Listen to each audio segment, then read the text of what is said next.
What is up, my beautiful weeps, otakus, whatever you want to be called, that you know of anime?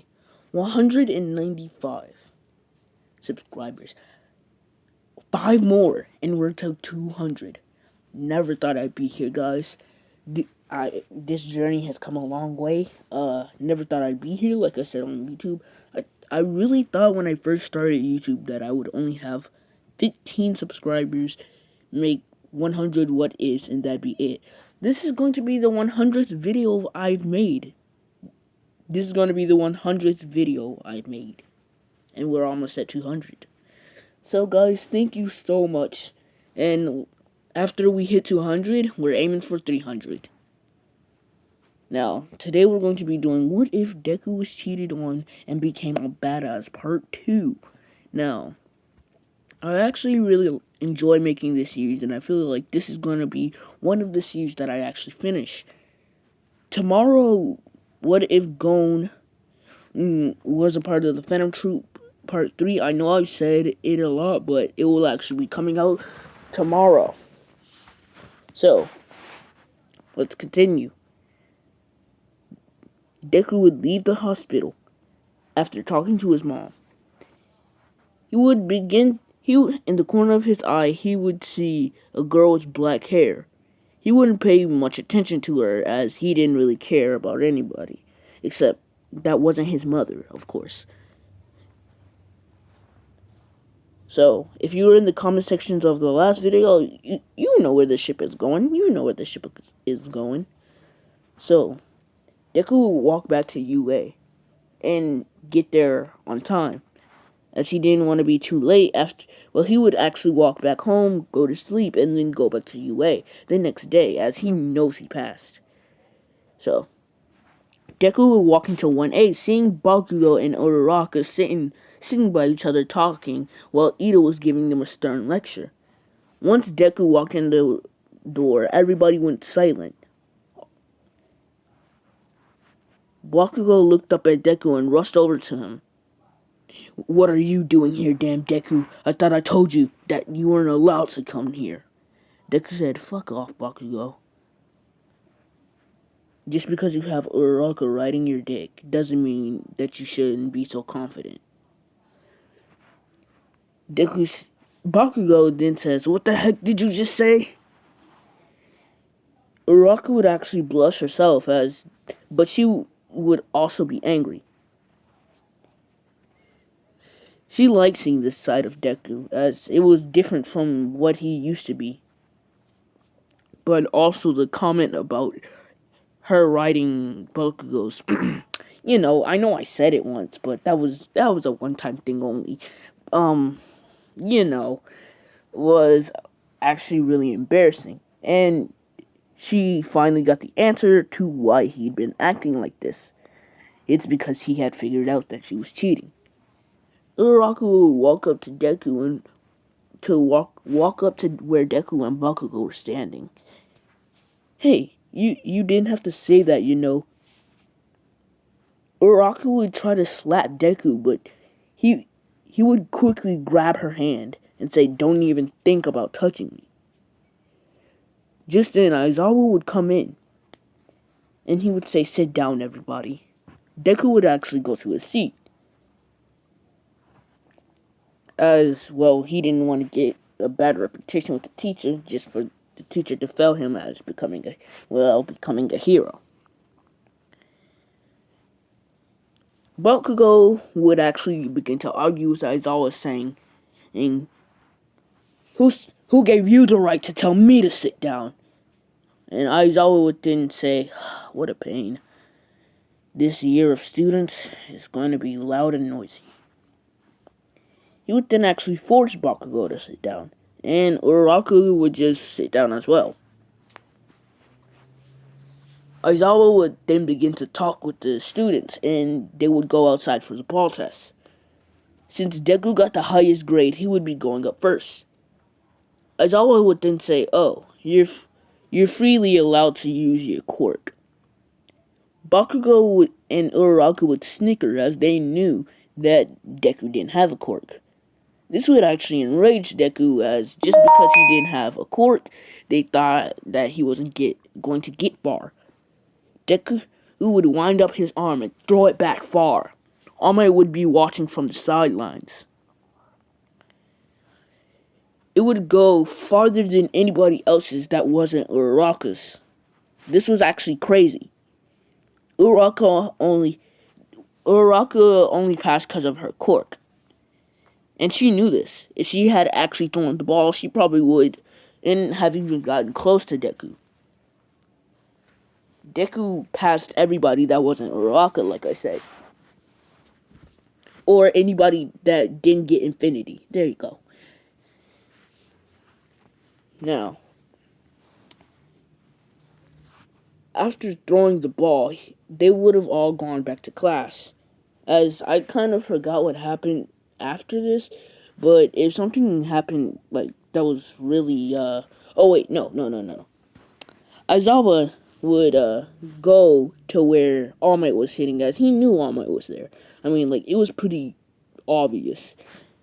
And it was just that the students couldn't see him. He would then say, All Might, I know you took an interest in that boy. And then Deku and All Might would proceed to say, yes, I really do. He's an interesting one. As I haven't seen somebody with that much power that doesn't have a quirk. Just then, Aizawa would then say, he's quirkless? Yes, did young Midoriya not tell you that? Aizawa would then say, no, not at all. Aizawa would think in his head, why is a quirkless person trying to become a hero? He'll get himself killed. If anything, he would have better luck becoming a cop than a hero. Aizawa would then walk back over to the class, and while they would all go back to class, and after Aizawa would be teaching themselves, they would leave for lunch. Just as soon as they walked out the hall, dang it, these stupid freaking notifications. Just then, Bakugo would push Deku against the wall, exploding Deku's shoulder. Deku would just have his head down, not paying attention to Bakugo. Nerd, if you don't leave this school, I'll kill you. Don't think that you'll ever be better than me, or ever even compare to me. Uraraka would be right next to Bakugo, standing by his side.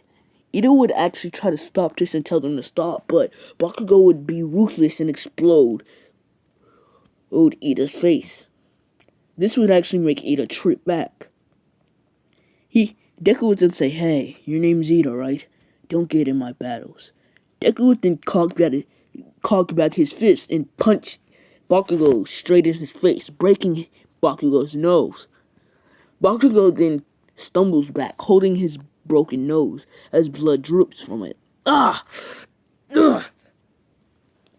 Deku would then say, Bakugo, don't ever touch me like that again, or I promise I'll kill you and your little whore too.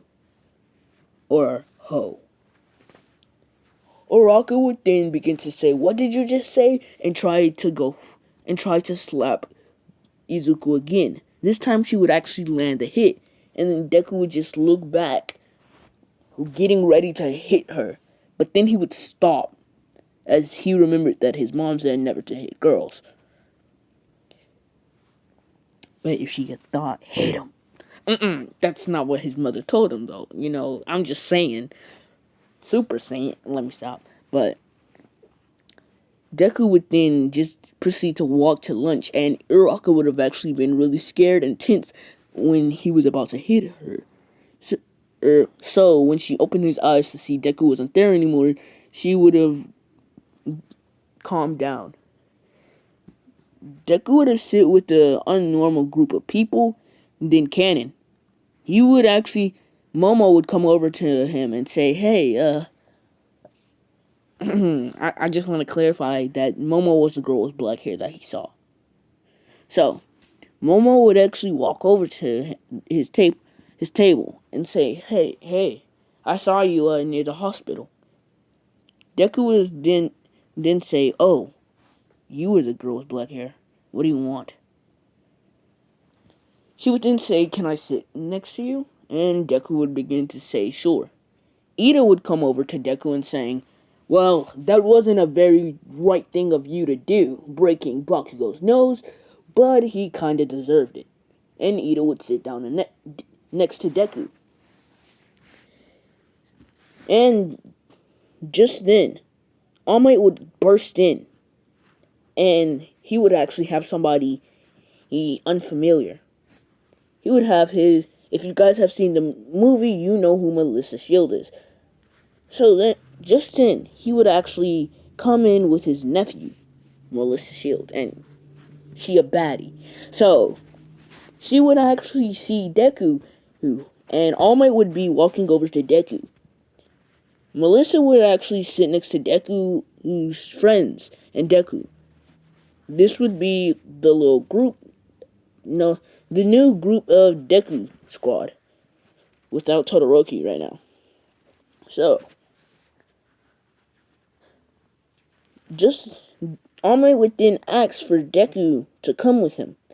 Melissa would continue to sit there and talk to his friends, which she thought was his friends at least, but they are going to be his friends. So, All Might would then take Deku to where he talked to Deku. I think it was like the little teacher's conference room. He would then tell Deku to take off his shirt, and Deku would then say, "What? Hey, man, I'm not really into that. I know you're the number one hero and all of that." All Might would then say, "No, no, no, I have to see your strength." Deku would then begin to take off his UA uniform, and this man's buff. He built different. He Chad. All Might would just see Deku's body and instantly know that he's way ready for this quirk. He would then say, "Eat this," as he would pluck his hair off. Deku would just look at All Might weird, and All Might would then say, "Hey, don't make this any weirder than it has to be." Deku would eat the hair, and he would gain one, all for one. I mean, one for all. Now, guys, this is where I'm going to be ending it. Bye, guys.